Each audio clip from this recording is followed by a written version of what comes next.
Let me guess. You don't think you're bad with money. You think you just don't make enough of it.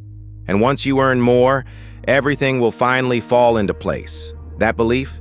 That's the biggest money lie most people never question. My name is Nick, and I spend way too much time thinking about why people work hard, earn more, and still feel financially stuck.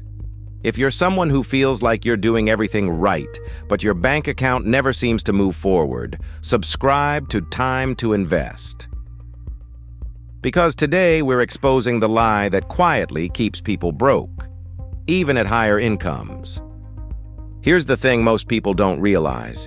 As income goes up, spending almost always follows. Bigger apartment, better car, more convenience, not because people are stupid, but because comfort expands. Let's say you get a $1,000 raise per month. Sounds life-changing, right?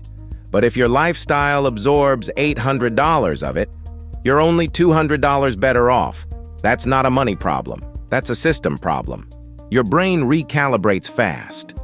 What once felt like a luxury becomes normal. So the stress doesn't disappear. It just upgrades.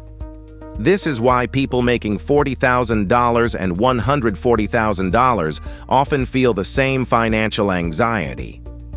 This is where it gets really interesting. The lie doesn't just affect your money. It affects your sleep, your health, your choices. Because when every dollar already has a job, every surprise feels like a crisis. Here's the truth most people never hear. Wealth isn't built by earning more first. It's built by controlling where money goes before it disappears.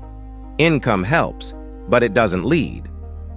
Before rent, before bills, before fun.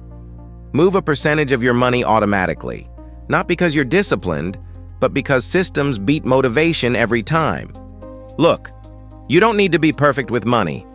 You just need to stop believing the lie. Because more money won't fix broken systems. But better systems will fix almost everything. Subscribe to Time to Invest if you want calm, long-term financial clarity. I'll see you in the next one.